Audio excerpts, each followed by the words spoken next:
Then we went back there. Whoa! People with something to hide.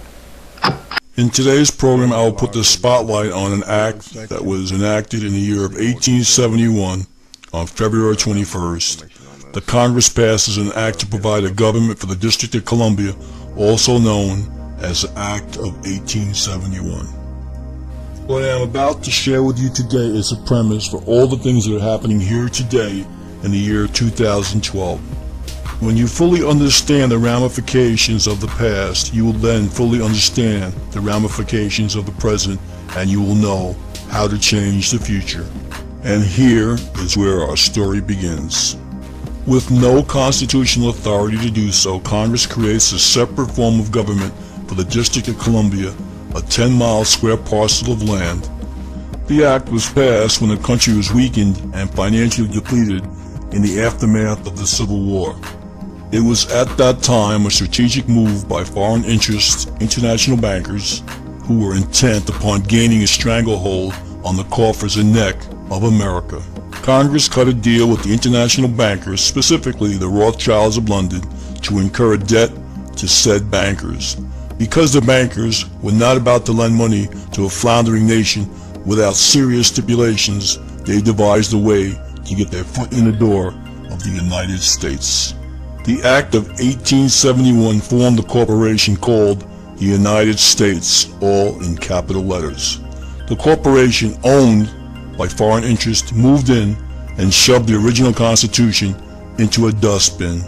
With the Act of 1871, the organic Constitution was defaced and in effect vandalized and sabotaged. When the title was capitalized and the word "for" was changed to "of" in the title.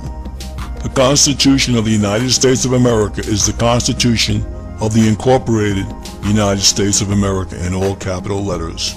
It operates in an economic capacity and has been used to fool the people into thinking it governs the Republic. It does not.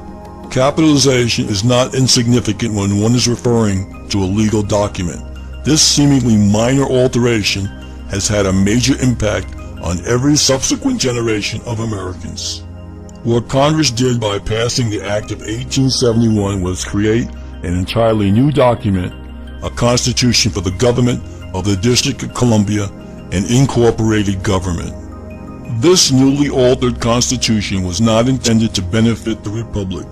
It benefits only the corporation of the United States of America and operates entirely outside the original organic Constitution. Instead of having absolute and unalienable rights guaranteed under the organic Constitution, we the people now have relative rights or privileges.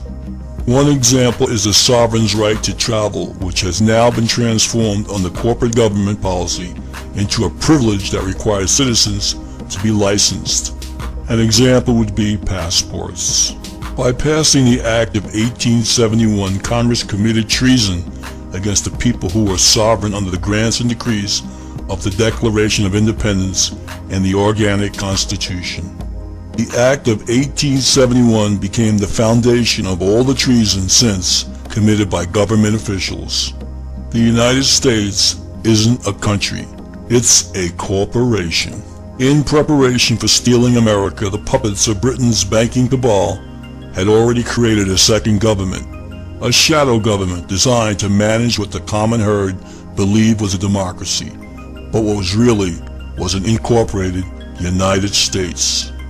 And conspiring together, this two-headed monster disallowed the common herd all of their sovereign rights under the original Constitution. To fully understand how our rights of sovereignty were ended, you must know the full meaning of the word sovereign, which means chief or highest supreme power, superior in position to all others, independent of and unlimited by others, possessing or entitled to original and independent authority or jurisdiction. This description I have cited can be found in Webster's Dictionary. In short, our government, which was created by and for us as sovereigns, free citizens deemed to have the highest authority in the land, was stolen from us along with our rights.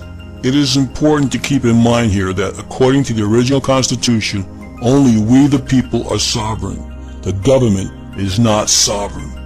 Our original Declaration of Independence states, government is subject to the consent of the governed, and that's us.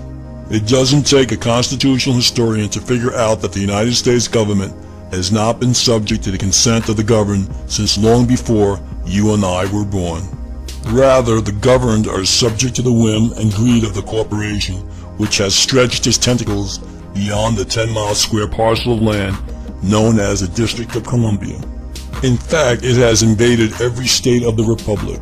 Mind you, the corporation has no jurisdiction beyond the District of Columbia. You just think it does. You see, my friends, you are presumed to know the law, which is very weird since we the people are taught nothing about the law in school. We memorize obscure facts and phrases here and there, and our teachers only gloss over the Bill of Rights. And our schools, which are controlled by the corporate government, don't delve into the Constitution of Death. After all, the corporation was established to indoctrinate and dumb down the masses, not to teach anything of value or importance.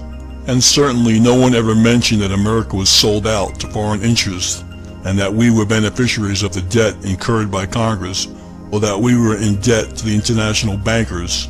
Yet for generations, Americans have had the bulk of their earnings confiscated to pay a massive debt that they did not incur.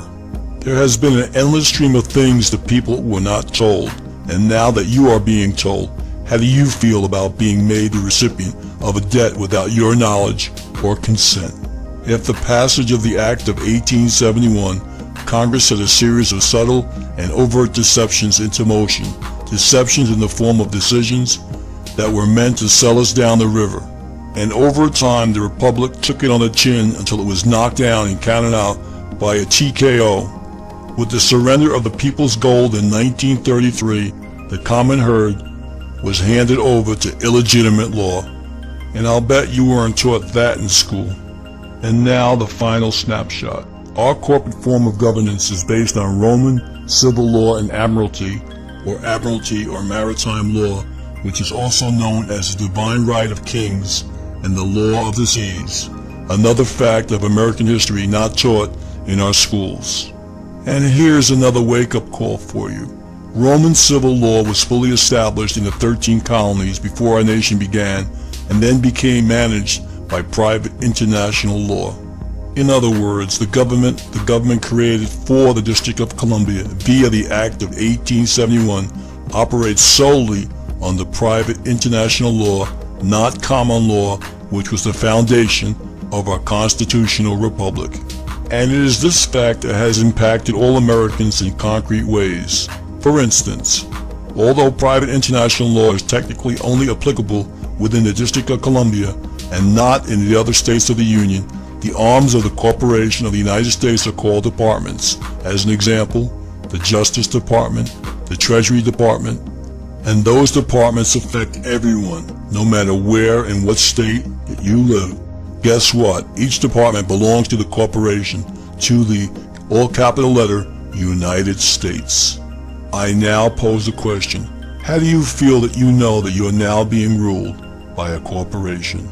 A corporation that operates under Roman civil law outside the original Constitution. I challenge everyone listening to contact their congressman and see what they have to say about this. Congress is fully aware of this deception. What this great deception really means is that the members of Congress do not work for us, for you and me.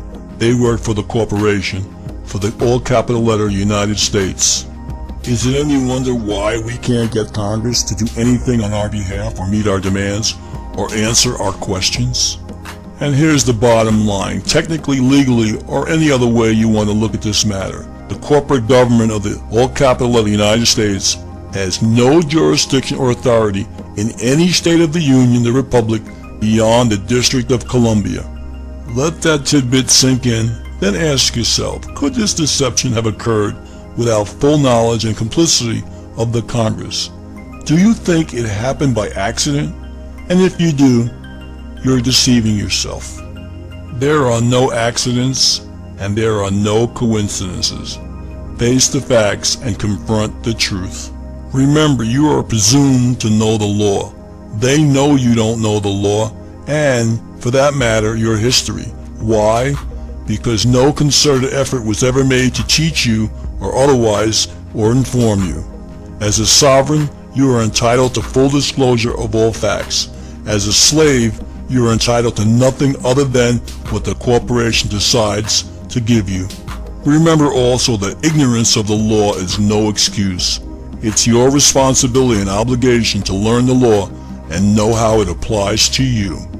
No wonder the arrogant corporation counted on the fact that most people are too indifferent, unconcerned, distracted, or lazy to learn what they need to know to survive within this system. We have been conditioned to let the government do our thinking for us. Now's the time to turn that around if we intend to help save our republic and ourselves before it's too late. As an instrument of the international bankers, the all-capital letter United States owns you from birth to death. It also holds ownership of all of your assets, all of your property, and even your children. Think long and hard about all the bills, taxes, fines, and licenses you have paid or have purchased. Yes, they had you by the pockets. If you don't believe it, read the 14th Amendment. See how free you really are. Ignorance of the facts led to your silence. Silence is construed as consent. Consent to be beneficiaries of a debt you did not incur. As a people, we've been deceived hundreds of years. We think we are free, but in truth, we are servants of the corporation. Congress committed treason against the people in 1871. Honest men could have corrected this fraud and treason. But apparently there weren't enough honest men to counteract the lust for money and power. We have lost more freedom than we will ever know thanks to corporate infiltration of our so-called government. Do you think that any soldier who died in any of our wars would have fought if he or she had known the truth? Do you think that one person would have laid down his or her life for a corporation? How long will we remain silent? How long will we perpetrate the myth that we are free? When will we stand together as one sovereign people? When will we take back what was stolen from us?